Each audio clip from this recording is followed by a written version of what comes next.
Olá, sejam bem-vindos ao nosso projeto de intervenção social e comunitária chamado Salário ao Quebra-Cabeças. Bem descobrir, o meu nome é Catarina e sou gestora deste projeto. O nosso grupo é constituído por mais 6 elementos que se irão apresentar e falar mais à frente. Este projeto, portanto, este desafio foi-nos lançado pelo Centro de Formação Profissional da Do It Better, no âmbito do curso Técnico Administrativo e de Recursos Humanos, e tem como objetivo dotar o nosso público-alvo, que neste caso são os mais jovens, os recém-licenciados e os estrangeiros, dos conhecimentos necessários para conseguirem analisar um recibo de vencimento, ou seja, tornar aquilo que muitas vezes é um quebra-cabeças em algo mais simplificado. Em primeiro lugar, vamos fazer a distinção dos termos remuneração e retribuição, que apesar de serem termos semelhantes, têm as suas diferenças. Remuneração só inclui a remuneração base, ou seja, o valor que está descrito no contrato de trabalho, como sendo aquilo que o trabalhador recebe no final do dia, semana ou mês. Enquanto que a retribuição inclui tudo aquilo que o trabalhador recebe.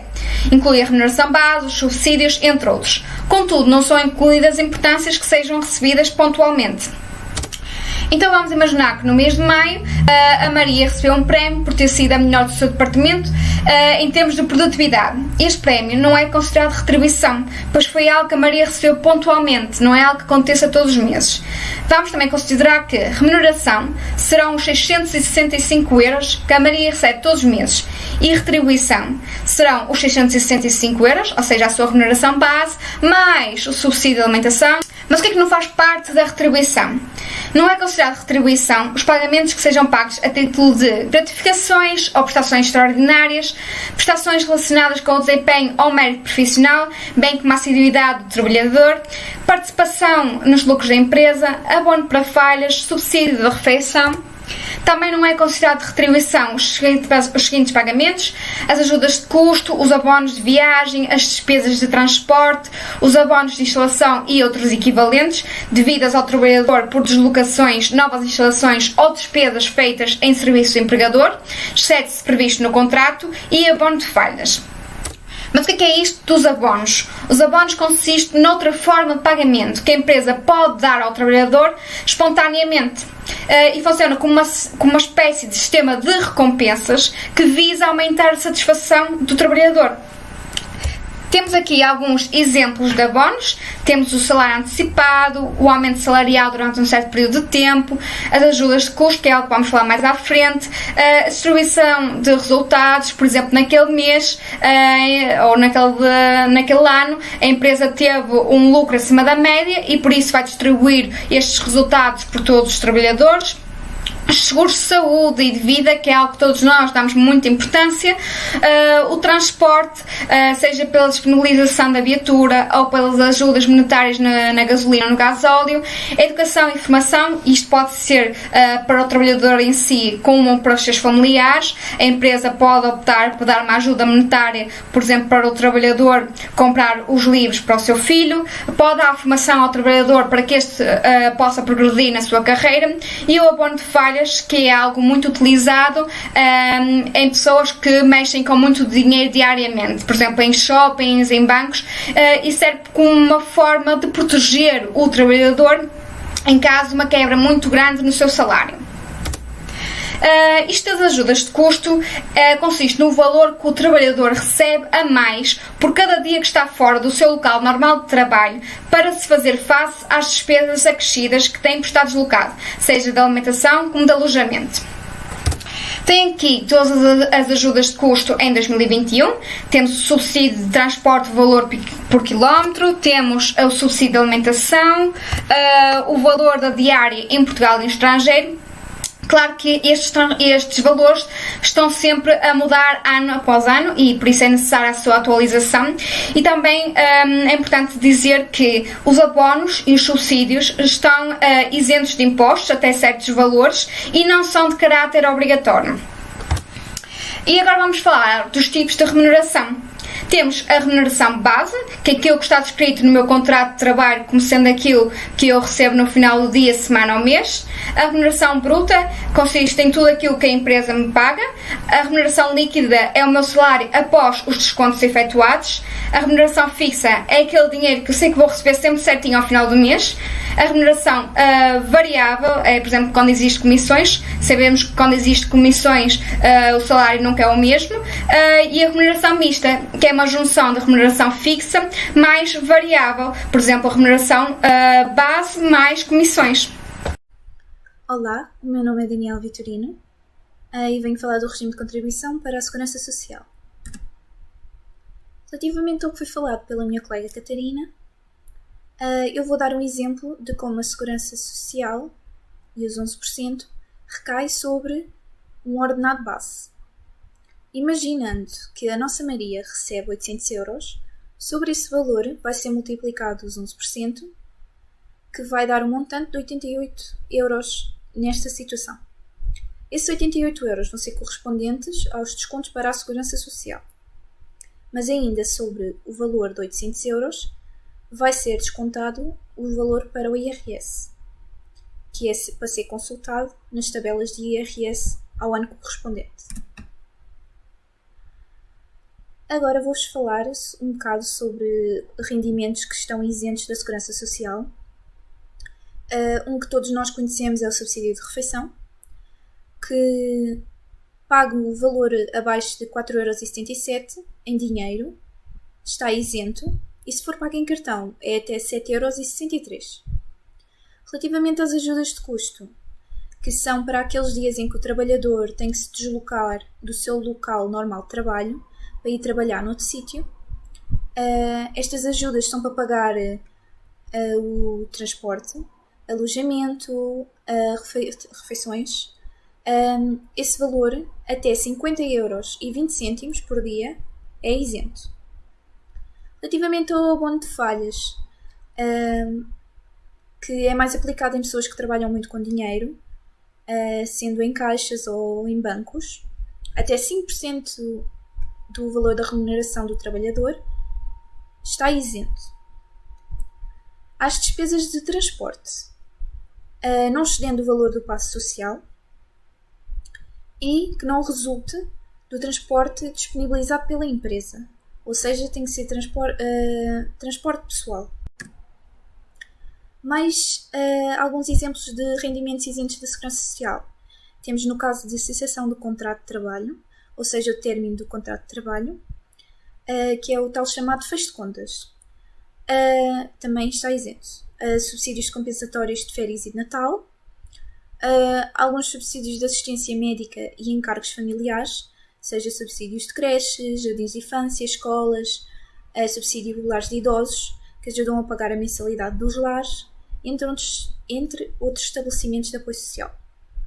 E também temos os valores de compensação de férias ou folgas não gozadas, também se encontram isentos da Segurança Social. Relativamente à entidade empregadora, tem algumas responsabilidades para com a Segurança Social. Quando é feita uma nova contratação de um trabalhador ou estagiário, esta tem que ser comunicada pela entidade empregadora até 24 horas antes do início da atividade à Segurança Social. Se não for comunicada, a Segurança Social presume que o trabalhador ou estagiário iniciou a atividade no dia 1 do 6º mês anterior àquele em que foi detectada a situação. A entidade empregadora também é responsável por descontar do salário do trabalhador os 11% e entregá-la à Segurança Social. Também desde o dia 1 de outubro de 2013 passou a ser obrigatória a inscrição nos fundos de compensação. O Fundo de Compensação do Trabalho é um fundo autónomo e de capitalização individual. Isto quer dizer o quê? Que a empresa, do seu próprio bolso, relativamente ao trabalhador e ao ordenado desse trabalhador, vai retirar 1% do seu bolso comparado com o ordenado do trabalhador e vai colocá-lo neste fundo. Para quê? Para que vá acumulando caso haja término do contrato de trabalho, pode ir buscar a entidade trabalhadora pode ir buscar até 50% desse valor para pagar a compensação ao trabalhador. Relativamente às inscrições na Segurança Social, há alguns documentos que são necessários. No caso do trabalhador ter nacionalidade portuguesa, somente é necessária a fotocópia dos documentos de identificação civil, seja cartão de cidadão, de identidade ou passaporte. Caso o trabalhador seja estrangeiro, já são requeridos mais alguns documentos, seja o documento de identificação dentro do prazo de validade, no momento em que é requerida a inscrição, o contrato de trabalho e um documento de viagem, seja o passaporte ou outro, seja válido, que evidencie a entrada legal em Portugal ou num país do espaço Schengen. Para terminar, vou falar de alguns direitos que os trabalhadores, estando inscritos na Segurança Social, têm direito. São algumas prestações que vocês já podem ter ouvido falar, caso de subsídio de doença, invalidez, velhice, morte, encargos familiares, parentalidade ou o subsídio de desemprego. E é tudo. Obrigada.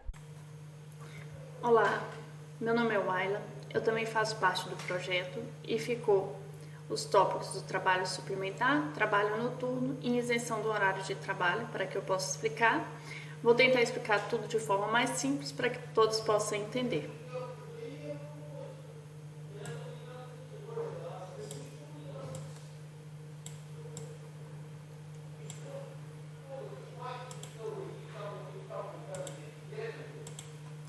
Trabalho suplementar. O que se refere quando dizemos trabalho suplementar? O trabalho suplementar consiste num trabalho prestado fora do período normal de trabalho. Eu vou usar como exemplo a Maria para que possamos entender melhor. Maria é trabalhadora de uma empresa e no seu contrato de trabalho está estabelecido que o seu trabalho se inicia às 9 e termina às 18. Caso fique a trabalhar após as 18, por mais uma hora, por exemplo, Maria peça trabalho a título suplementar. Quando que a entidade empregadora pode solicitar? Por motivo de força maior, acréscimo eventual e transitório de trabalho, em que não se justifica para a admissão de um novo trabalhador, quando seja indispensável para prevenir ou reparar prejuízo grave para a empresa ou para a sua viabilidade. Quais são os limites de duração de horas? O número de horas vai depender do tamanho da empresa, 2 horas por dia de trabalho, em caso de descanso semanal, obrigatório ou complementar ou feriado, um número de horas igual ao período normal de trabalho diário.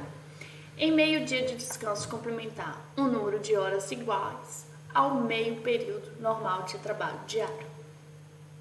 O que não é considerado trabalho suplementar?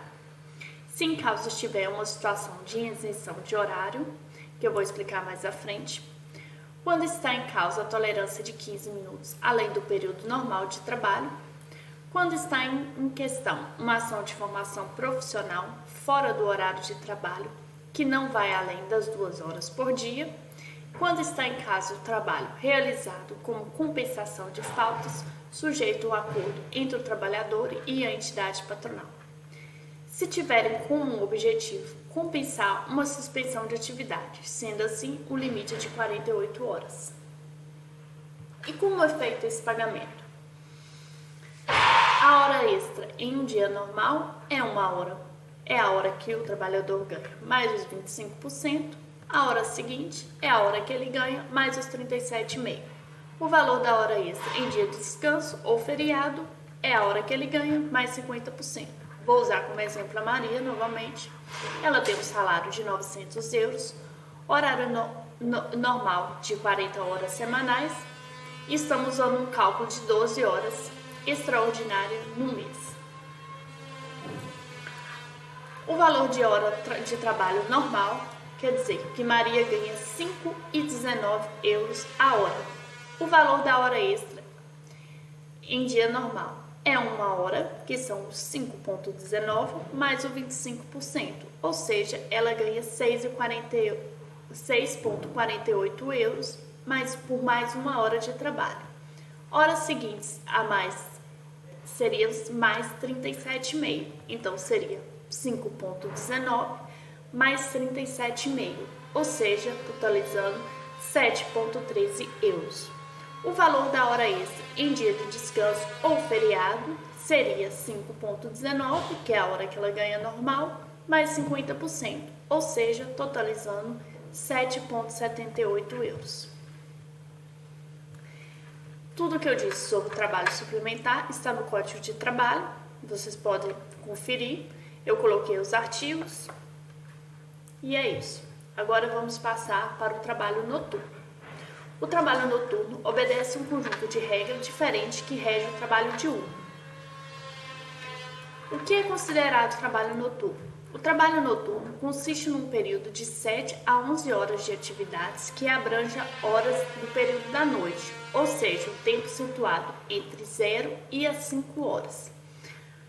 Considera o trabalho noturno em Portugal é o realizado entre as 22 e as 7 horas do dia seguinte.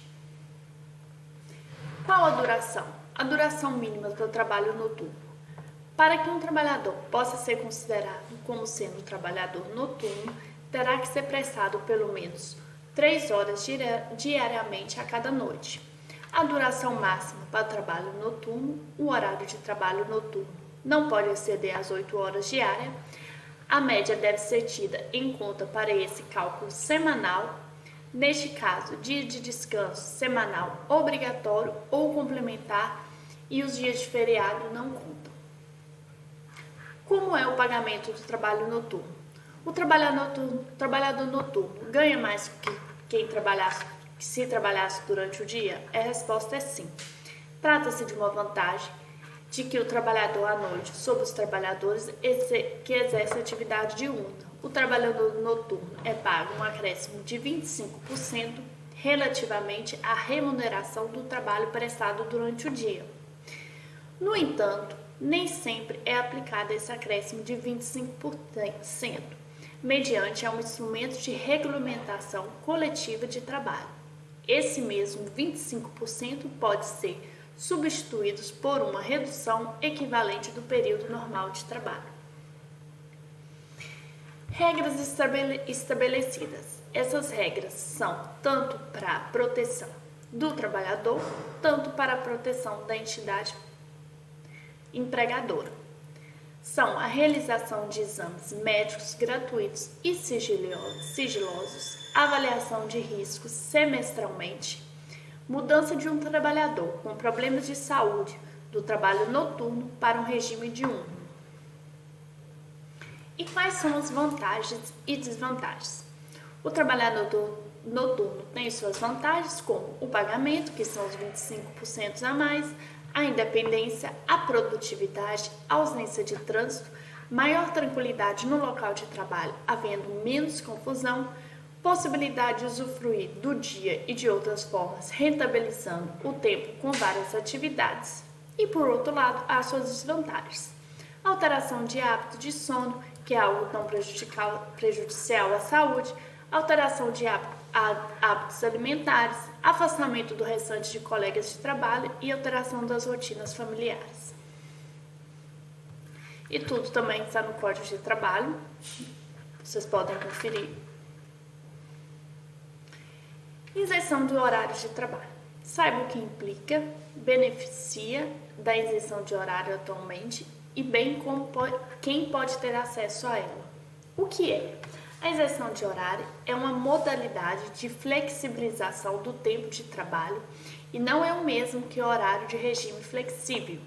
A isenção de horário de trabalho é uma ferramenta que a lei coloca à disposição da entidade patronal e do trabalhador, permitindo que os trabalhadores não estejam sujeitos a um horário de trabalho predeterminado.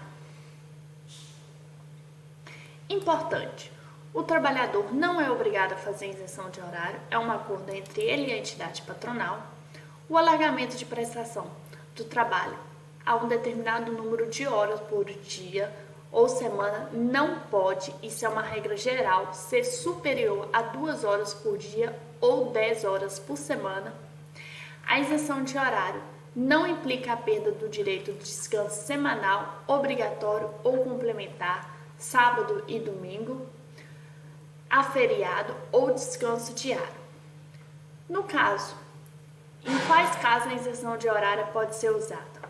Trabalhadores que exerçam cargos de administração ou direção e também teletrabalho, no caso que são atividades estabelecidas sem o controle imediato de um superior. Se ganha mais? Sim, o trabalhador com isenção de horário tem direito a um complemento a mais, que pode ser estabelecido por um instrumento de regulamentação coletiva. É um acordo de organização sindical de um determinado setor e as entidades patronais ou associações que representam. A legislação do trabalho determina que o complemento remuneratório pela isenção de horários de trabalho não pode ser inferior a 1 hora de trabalho suplementar por dia e 2 horas de trabalho suplementar por semana, quando se trata de um regime de isenção de horário com observância do período normal de trabalho. Eu deixei aqui um exemplo de um acordo de isenção de horário, usei como exemplo a Maria. Ela tem um cargo de gerência, né, desde o dia 25/9/2021. Segundo o contratante, ela fica sujeita aos limites do período normal de trabalho e vai exercer também a isenção de horário de trabalho. Isso, ela não abre mão das férias delas, ela tem direito a férias, descanso e feriados, como qualquer outro trabalhador, e foi atribuído para ela, um acordo entre elas e a entidade patronal, 350 € pela isenção de horário de trabalho. E como o trabalho suplementar, como o trabalho noturno, também a isenção de horário está no Código de Trabalho, lá tem tudo falando mais específico, né? Sobre isso. Então, pessoal, eu agradeço a todos a atenção, espero que tenham entendido um pouco e deixo agora a voz com a Tânia. Obrigada e até a próxima. Olá, meu nome é Tânia Correia e venho falar sobre as tabelas de retenção na fonte. Estas 6 tabelas que vos vou mostrar a seguir são atualizadas todos os anos e, no caso do continente, são publicadas no Diário da República e nas regiões autónomas da Madeira e dos Açores são publicadas no Diário Regional de cada ilha. Para consultarmos estas tabelas, temos que ter em atenção que nem todos os rendimentos estão sujeitos a impostos. Há alguns que estão, nomeadamente o ordenado base de eternidades, caso existam, ou seja, qualquer valor que se receba de forma regular ou periódica. Por exemplo, no caso das ajudas de custo, estão isentas até ao valor de 50,20 € diários. Acima deste valor, paga imposto. Outro exemplo são os subsídios de alimentação, até aos 4,77 € em dinheiro ou 7,63 € em cartão, também estão isentos. Portanto, não entram no rendimento tributável para irmos à procura da taxa. Se a pessoa receber acima deste valor, então há diferença ser-lhe aplicada uma taxa. Agora, como é que nós sabemos qual a taxa a aplicar aos rendimentos das pessoas?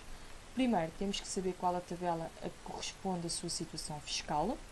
Se for trabalhador dependente e não sofrer de nenhuma incapacidade igual ou superior a 60%, então será a tabela 1, 2 ou 3. A tabela número 1 destina-se a pessoas que não são casadas. A tabela número 2 a pessoas casadas, mas que são o único titular, ou seja, o seu marido ou a sua mulher não trabalham, não apresentam rendimentos. A tabela número 3 destina-se a pessoas que são casadas e ambos são titulares, ou seja, ambos trabalham. Quando nos referimos a contribuintes casados, aplicam-se igualmente às pessoas que vivem em união de facto e se forem os dois titulares, se ambos trabalharem. Em segundo lugar, para consultarmos estas tabelas, temos que calcular o seu vencimento mensal bruto e o número de dependentes que a pessoa tem no seu agregado familiar. Em relação aos dependentes, vamos imaginar que temos um colaborador que tem 2 dependentes e um tem uma incapacidade igual ou superior a 60%. Para efeitos de retenção na fonte, basta o colaborador ter um dependente com um grau de eficiência igual ou superior a 60% e equivale a que este colaborador tenha 5 ou mais dependentes, mas vou-vos mostrar através de exemplos práticos mais à frente. Agora vou-vos mostrar as tabelas de retenção na fonte para o continente referente ao ano 2021. Como vos disse, também existem, obviamente, tabelas para as regiões autónomas da Madeira e dos Açores. Neste caso vou-vos mostrar só do continente, mas a forma como se consulta as tabelas é exatamente igual. Portanto, esta tabela número 1 destina-se a pessoas solteiras, pessoas que não são casadas.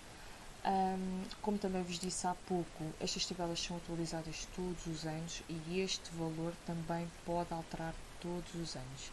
Este ano, o que ficou estipulado foi que só acima dos 686 euros é que poderia ser eventualmente aplicada uma taxa consoante o número de dependentes que a pessoa tivesse a seu cargo. Vamos expor nesta primeira tabela para uma pessoa que é solteira, não é portadora de nenhuma deficiência, que esta pessoa tem um vencimento mensal bruto de 700 euros e não tem dependentes nenhuns. Então vimos aqui a coluna da remuneração mensal e a primeira linha, o que nos indica que são valores, ou melhor, qualquer valor até 686 euros está isento de taxa. Portanto, se este colaborador recebe 700 euros, são superiores a 686 euros, portanto esta linha não é suficiente. Então temos que nos posicionar na linha a seguir, que nos informa que vai dos 686 euros até 718 euros. Portanto, este colaborador recebe 700 euros, portanto encontramos a linha que vai fazer sentido. Agora, também sabemos que não tem ninguém a seu cargo, portanto, 0 dependentes. Vamos aqui ao 0 e a informação que nos dá é que este colaborador vai pagar uma taxa de retenção de 4%. Tabela número 2, pessoas casadas, mas que são único titular, ou seja, o seu marido ou a sua mulher não trabalham. Vamos supor que temos um colaborador que o seu vencimento mensal bruto são de 900 euros e que tem a seu cargo 2 pessoas. Então vimos aqui a coluna de remuneração mensal e vamos procurar a linha que se aproxime dos 900 euros.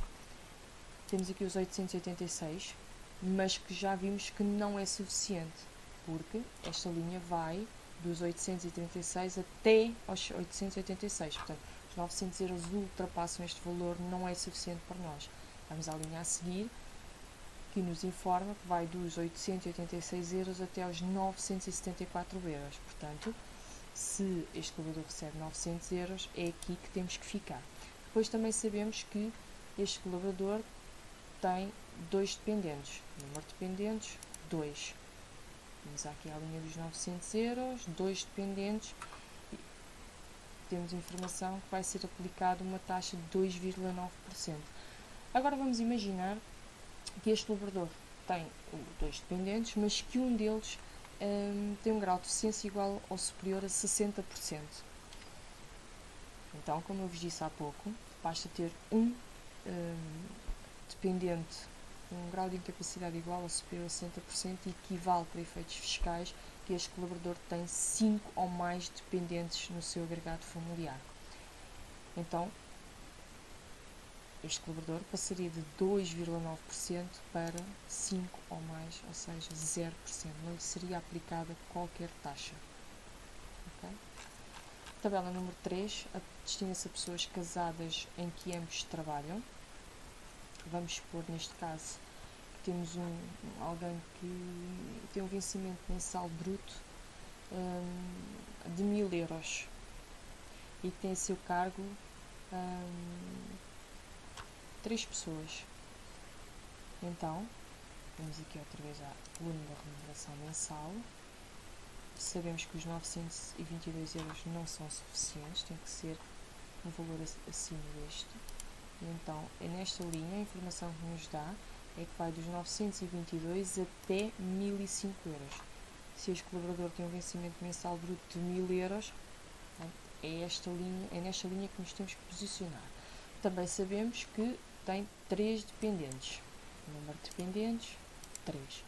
Então, vamos aqui à linha dos 1000 e a informação que nos dá é que a este colaborador ser-lhe aplicada uma taxa de 5,2%.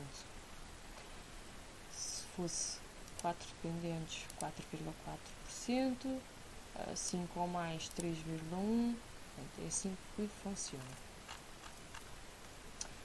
A partir da tabela número 4, portanto, a tabela número 4, 5 e 6 destina-se a pessoas com um grau de deficiência igual ou superior a 60%. Para consultarmos estas tabelas só existem duas diferenças, como eu referi agora, a pessoa ser portadora de alguma deficiência e estes numerozinhos. Aqui em cima, nas outras 3 tabelas, só acima dos 686 euros é que poderia eventualmente ser aplicada uma taxa ao colaborador consoante o número de dependentes.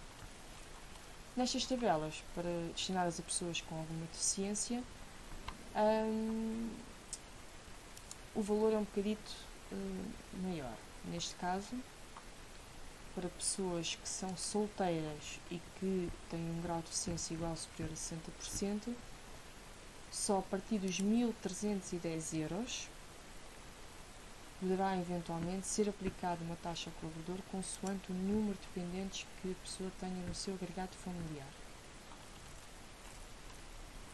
Aqui também é diferente, na tabela número 5, casado único titular, ou seja, a pessoa é casada, é portador de uma deficiência com um grau igual ou superior a 60%, mas o seu marido ou a sua mulher não trabalham. Portanto, este colaborador é a única fonte de rendimento. Então aqui o valor também sobe um bocadinho. Só a partir dos 1.650 euros é que poderá ser aplicada uma taxa consoante o número de dependentes que o colaborador tenha.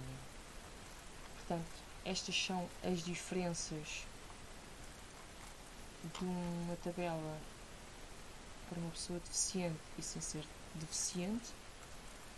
Tirando esta diferença,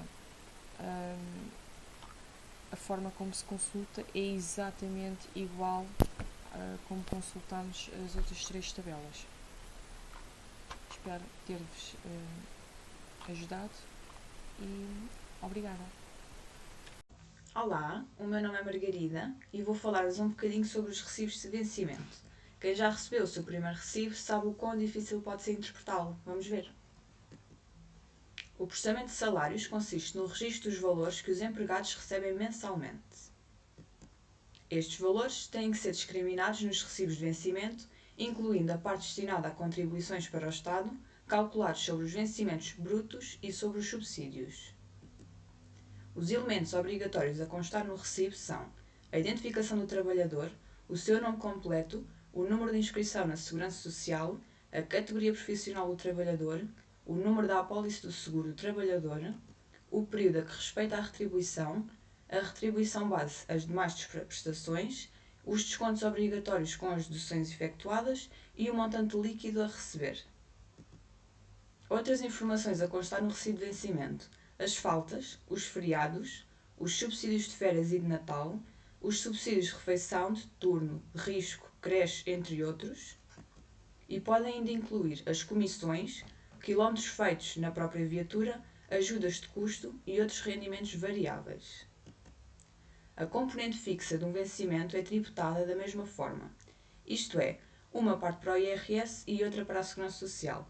Esta última é composta pela contribuição do funcionário e pela da entidade empregadora. No que se refere ao IRS, o valor a pagar depende da composição do agregado familiar do empregado e do vencimento que recebe, entre outras variáveis. Deixo-vos agora um exemplo de um recibo de vencimento que a minha colega Paula vai agora explicar, tintim por tintim, tudo o que precisam de saber. Espero que gostem e que fiquem a aprender um bocadinho mais. Obrigada! Olá, meu nome é Paula. Eu vou então passar a dar continuidade aqui ao tema que a minha colega Margarida esteve a falar anteriormente, sobre os recibos de vencimento e todos os seus componentes. De uma forma geral, vou dar aqui alguns exemplos mais práticos para que nós, enquanto colaboradores, mas mais como contribuintes, num primeiro emprego, como já meus colegas já referiram anteriormente, nem sempre toda a gente tem conhecimento e sabe analisar um recibo de vencimento.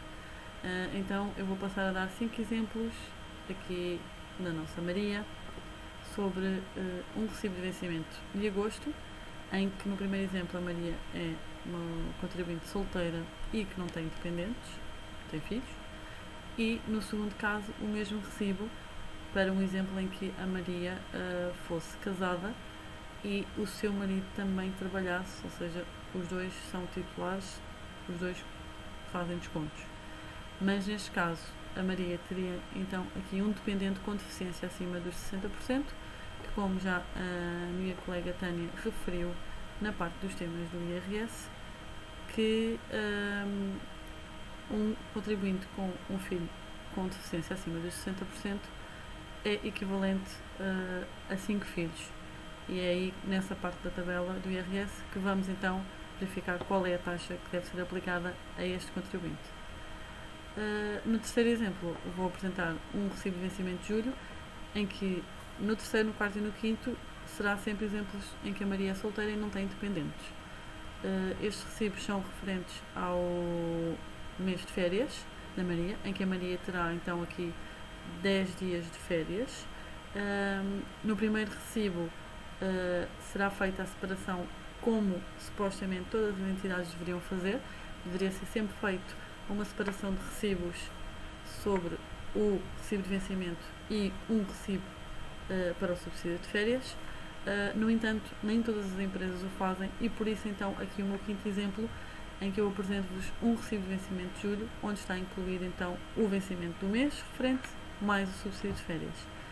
O porquê de eu dar estes 3 exemplos? Neste caso, o primeiro em que é separado o vencimento do subsídio, feito 2 recibos de vencimento em separado e 2 transferências também devem ser feitas em separado, e aqui o recibo de vencimento em conjunto, onde vem incluído então o subsídio de férias e então é feita só uma transferência bancária. O porquê desta distinção? Como vocês vão ver mais à frente, as taxas são muito diferentes. O que acontece? Ao juntar o subsídio de férias ao vencimento, a taxa de IRS sobe abruptamente e a pessoa acaba por ser prejudicada. Então, referente aqui ao mês de agosto, muito por alto, a única coisa que nós queremos aqui explicar é que um colaborador ou um contribuinte deve ter conhecimento quando vê o seu recibo de vencimento, verificar sempre se o seu valor base é o que foi acordado no contrato de trabalho. Neste caso, os nossos exemplos serão sempre apresentados de acordo com o ordenado mínimo estipulado para 2021 e atualmente, como todos nós sabemos, é 665 euros. Pronto, então, neste mês, a Maria, como trabalha para horários rotativos, tem aqui englobado domingos, feriados, porque no mês de agosto temos feriados, tem abono de falhas, porque é logista, e tem aqui um prémio de vendas. Então, este mês teve 22 dias processados. Aqui o que é que interessa saber? Verificar então que, como a Maria é solteira, somando aqui os vencimentos tributáveis, que neste caso será apenas o seu vencimento, o subsídio de alimentação, apenas a diferença dos 4,90 para os 4,77, que são o valor que ainda não é tributado, só a partir de 4,77 é que já é um valor que sofre deduções, como a minha colega Daniela referiu também anteriormente. Então, só aqui esta diferença destes 4,90 para os 4,77 multiplicados pelos 22 dias é que vão sofrer aqui descontos para o IRS. Neste caso, então, somaríamos só o vencimento base mais essa diferença e também depois juntaríamos aqui os feriados e os domingos. Isso vai dar um valor e a partir desse valor que vamos à tabela do IRS confirmar se a nossa taxa está correta ou não. Aqui é só o que importa focar. Neste sentido, o valor bruto da Maria neste mês seria então uns 1.145,50. No entanto, após as deduções para a TSU, Segurança Social e o IRS, a Maria fica com um total líquido de 958,86. No caso da Maria, então, ser casada e tanto ela como o seu esposo fazerem descontos e trabalharem, a Maria, como tem um dependente com deficiência acima dos 60%, o que acontece? O que é que podemos verificar aqui? A taxa desce abruptamente, passando de 10,20 para 1,20. O que é que isso vai se traduzir? Vai se traduzir que quando formos tirar ao valor bruto que a Maria iria receber antes das deduções, quando formos descontar, fazer os devidos descontos, como a taxa de IRS é muito mais baixa, a Maria vai ter um desconto muito menor, passando então a receber líquidos 1033,02.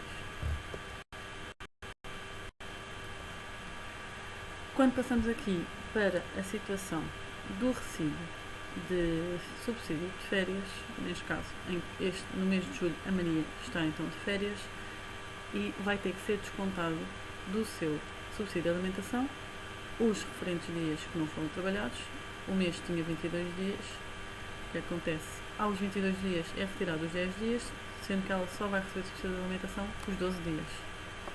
O prémio também é só referente aos dias trabalhados. E aqui a questão dos domingos, como também só trabalha no domingo, recebe menos. O que é que isto implica? Implica que ao ter remunerações mais baixas, porque esteve de férias, a taxa também vai ser menor.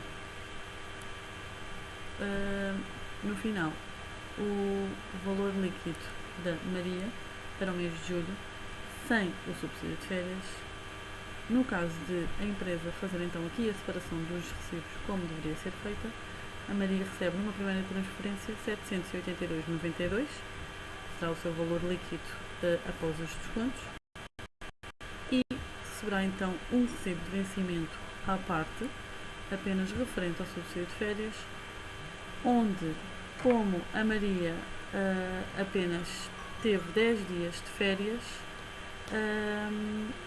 o valor que ela deveria receber de vencimento no subsídio de férias deveria ser relativamente ao seu base, os 665, mas isto se a Maria tivesse feito os seus 22 dias de férias, tivesse gozado os seus 22 dias de férias completos. Como não foi o caso, a Maria só gozou 10 dias, então o valor pago é referente apenas a 10 dias, que é os 302,27 cêntimos. Este valor, como não ultrapassa o valor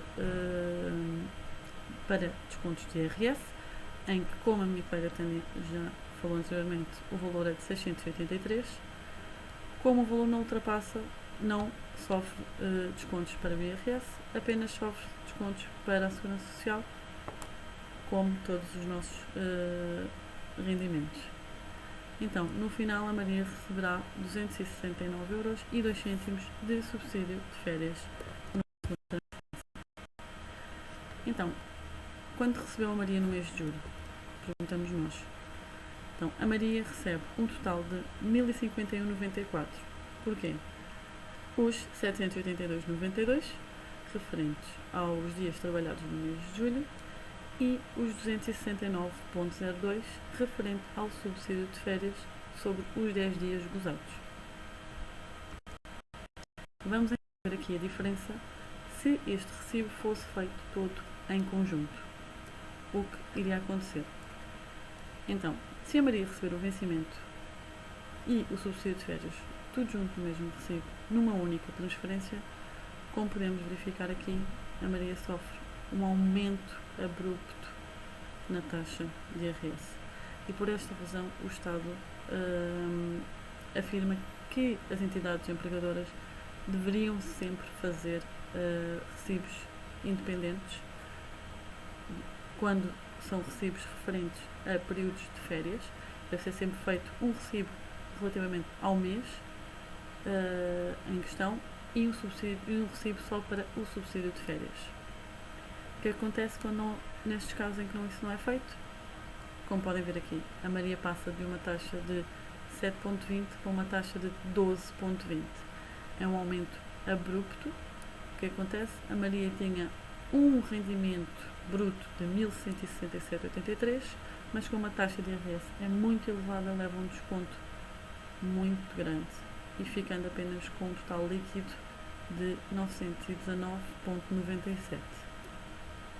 Como podemos ver aqui, só assim linearmente dá para ter uma noção que há uma grande diferença entre dois recibos separados e um recibo único num período de férias. Quanto perdeu a Maria então neste caso? No primeiro exemplo, a Maria, como tínhamos referido, receberia 1051,94, sendo feito corretamente a separação do seu recibo de vencimento de juros e um recibo para o subsídio de férias, enquanto que, se a empresa da Maria juntar tudo no mesmo recibo, a Maria receberá apenas 919,97, perdendo aqui um valor considerável de 131,97€. Ou seja, qual é a conclusão que podemos chegar? É que, infelizmente, há muitas entidades empregadoras que o fazem. Na altura do período de férias ou no subsídio de Natal também acontecem essas situações. É pago tudo em conjunto num único só recibo. Isso implica que o contribuinte vai ter uma perca enorme no seu valor, como podemos verificar aqui. Obrigada. Olá, bom dia, eu sou a Rita e agora venho falar um resumo de todas as partes que as minhas colegas falaram até agora. Vou começar por falar da remuneração e retribuição.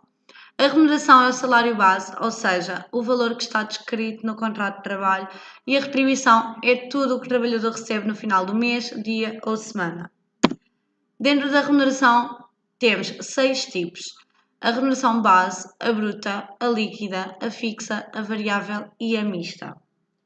E na retribuição, o que não faz parte da mesma são as gratificações como recompensa dos bons resultados obtidos, as prestações relacionadas com o desempenho profissional, a participação dos lucros da empresa, subsídios de refeição, ajudas de custo, abonos de viagem, de instalação e outras equivalentes, despesas de transporte e abono de falhas. Os abonos são outros pagamentos que os trabalhadores podem eventualmente receber, como salário antecipado, aumento salarial, ajudas de custo, distribuição de resultados, seguros de vida, seguro de saúde, transporte, educação e informação e abono de falhas. As ajudas de custo consistem num valor que o trabalhador recebe a mais por cada dia que está fora do local de trabalho para fazer face às despesas acrescidas que tem por estar deslocado. Serve também para a alimentação e alojamento. Agora vou falar do regime de contribuição para a Segurança Social e vou começar por falar dos rendimentos isentos da mesma. As ajudas de custo são isentas até 50,20€ diários. No caso do subsídio de refeição, caso seja pago a dinheiro, é até 4,77€, e no caso de ser pago em cartão de refeição, é isento até 7,63€. O abono de falhas é isento até 5% da remuneração do trabalhador e no caso das despesas de transporte, normalmente é o valor do passe social. Ainda temos rendimentos isentos como a cessão do contrato de trabalho, subsídios de férias e de Natal, subsídios de assistência médica e encargos familiares e também a compensação de férias ou folgas não gozadas. A entidade empregadora é responsável por comunicar 24 horas antes da contratação do novo trabalhador. Caso não o faça, a Segurança Social vai presumir que o novo trabalhador iniciou a sua atividade no dia 1 do 6º mês anterior ao contrato estipulado. A entidade empregadora é também responsável por descontar os 11%. Também temos os fundos de compensação, que é um fundo autónomo de capitalização individual que passou a ser obrigatório desde o dia 1 de outubro de 2013 e esse fundo é uma poupança com vista ao pagamento até 50% do valor da compensação que o trabalhador tem direito no caso de cessão do contrato de trabalho. A inscrição na Segurança Social. Caso seja um trabalhador português, é necessário a fotocópia do documento de identificação civil válido e caso seja um trabalhador estrangeiro, é necessária a fotocópia do documento de identificação, o contrato de trabalho e a fotocópia do documento de viagem. O direito dos trabalhadores. Caso os trabalhadores, por conta de outra, têm direitos às prestações atribuídas pela Segurança Social nas seguintes situações: doença, invalidez, velhice, morte, encargos familiares, parentalidade e desemprego. Agora vou falar do trabalho suplementar e do que é. É um trabalho prestado fora do período normal de trabalho e, como tal, tem o seu limite de duração. Então, dependendo da empresa que se trabalha, varia as horas anuais. Por dia pode ir até mais 2 horas após o seu horário de trabalho. Em dia de descanso semanal é o número de horas igual ao período normal de trabalho diário e em meio dia de descanso complementar um número de horas iguais a meio período normal de trabalho diário. As circunstâncias que o empregador pode solicitar o trabalho suplementar são motivo de força maior, acréscimo eventual e transitório de trabalho em que não se justifica para a admissão de um trabalhador e quando seja indispensável para prevenir ou reparar prejuízo grave para a empresa ou para a sua viabilidade. O pagamento pelo trabalho suplementar no valor da hora extraordinária é 25%. E a partir das horas seguintes é 37,5% de percentagem. O valor da hora extra em dia de descanso ou feriado é 50%, ou seja, é metade. O trabalho noturno consiste num período de 7 horas a 11 de atividade que abranjam as horas de período da noite. Em Portugal, o horário base do horário noturno é realizado entre as 22 horas e as 7 horas do dia seguinte. A duração mínima de trabalho noturno terá que prestar pelo menos 3 horas diariamente em cada noite e a duração máxima não pode exceder as 8 horas diárias. O pagamento do trabalho noturno é pago com um acréscimo de 25% relativamente à remuneração do trabalho prestado durante o dia. No entanto, nem sempre é aplicado esse acréscimo de 25%, pode ser substituído por uma redução equivalente do período normal de trabalho. As regras estabelecidas para trabalho noturno têm que haver uma realização de exames médicos gratuitos e sigilosos, a avaliação dos riscos semestralmente e a mudança de trabalhador com problemas de saúde de trabalho noturno para trabalho em regime diurno. As vantagens e desvantagens do trabalho noturno são: vantagens, produtividade, o pagamento e a independência, a ausência de trânsito, maior tranquilidade e a possibilidade de usufruir das horas diurnas de outra forma. E as suas desvantagens são a alteração de hábitos de sono, sendo prejudicial para a saúde, a alteração de hábitos alimentares, o afastamento dos restantes colegas e a alteração de rotinas familiares. A isenção do horário de trabalho é uma modalidade de flexibilização do tempo de trabalho e não é o mesmo que o regime de horário flexível. O trabalhador com isenção de horário tem o direito a um complemento remuneratório, podendo este ser estabelecido por instrumento de regulamentação coletiva. É um acordo entre a organização sindical de um determinado setor e as entidades patronais ou as associações que as representam. A legislação do trabalho determina que a isenção de horário de trabalho não pode ser inferior a 1 hora de trabalho suplementar por dia ou 2 horas de trabalho suplementar por semana, quando se trata de regime de isenção de horário com observância do período normal de trabalho. O trabalhador não é obrigado a fazer a isenção de horário, é um acordo entre o mesmo e a entidade patronal. O alargamento da prestação de trabalho a um determinado número de horas por dia ou semana não pode, regra geral, ser superior a 2 horas por dia ou 10 por semana. A isenção do horário de trabalho não implica a perda do direito a dia de descanso semanal, a feriados ou descanso diário. Vou então passar para as tabelas de retenção na fonte e vou falar nos casos em que a isenção de horário é usada pelo trabalhador que exerce o cargo de administração ou de direção. Essas tabelas são atualizadas todos os anos e são publicadas no Diário da República de Portugal Continental e nas regiões autónomas da Madeira e dos Açores, onde são publicadas no Diário Regional de cada ilha.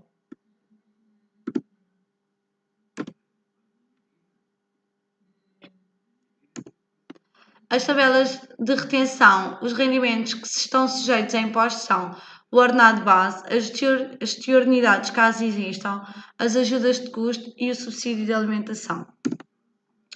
A taxa a aplicar aos rendimentos da pessoa também variam. Por exemplo, o trabalhador dependente e não casado. O exemplo 2 temos o trabalhador dependente casado e único titular. E no exemplo 3, o trabalhador dependente e casado. Caso o trabalhador sofra alguma incapacidade igual ou superior a 60%, então a taxa a aplicar varia novamente e equivale a 5 ou mais dependentes. Entretanto, para apurar qual o valor que vai ser retido para os efeitos de IRS, necessita de saber qual é o seu vencimento mensal bruto. E também as tabelas incluem as taxas consoante o número de dependentes que tenham no seu agregado familiar. Os recibos de vencimento.